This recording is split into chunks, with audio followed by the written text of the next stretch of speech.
रंदासी आखिर में शापिल कह रहे हूँ महबूब अली शाह साहब जो आवाज़ मेहरबानी करम मूते सरकार एहड़ो कयो वा करम मूते सरकार एहड़ो कयो वा धोई कल्ब सारो उजरो कयो वा धोई कल्ब सारो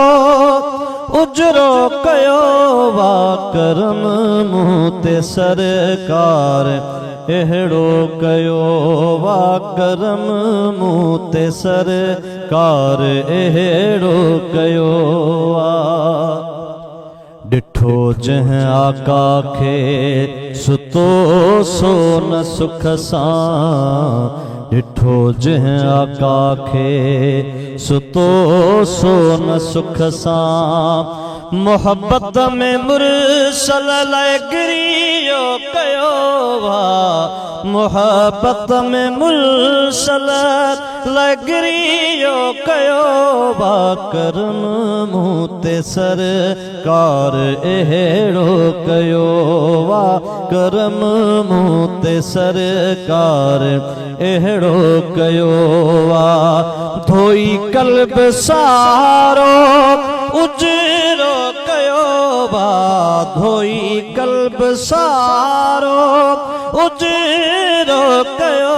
वा करम मूते सरकार एहड़ो कयो वा करम मूते सरकार एहड़ो कयो वा सहाबा छड़ा रत जा रिश्ता विसारे सहाबा छड़ा रत जा रिश्ता विसारे मुलाहिजा हुस्न जो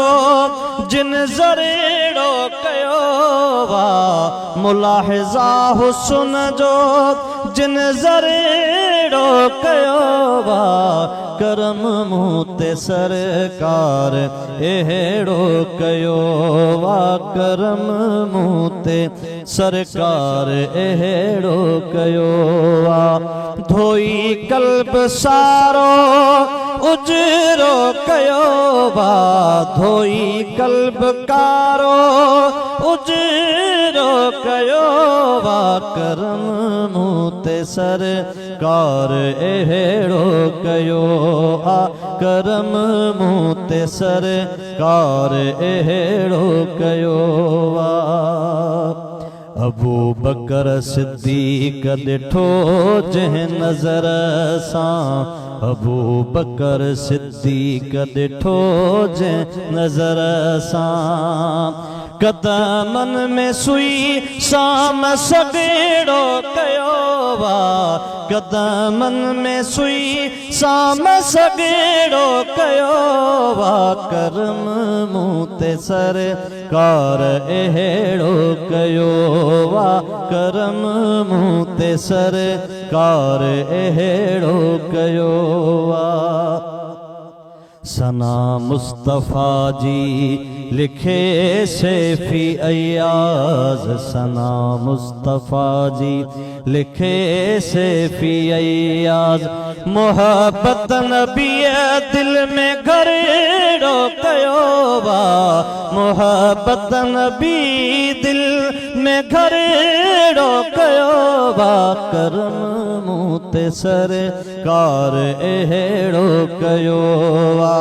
धोई कल्ब कारो उजरो कयो वा धोई कल्ब कारो उजरो कयो वा करम मूते सरकार एहड़ो कयो आ करम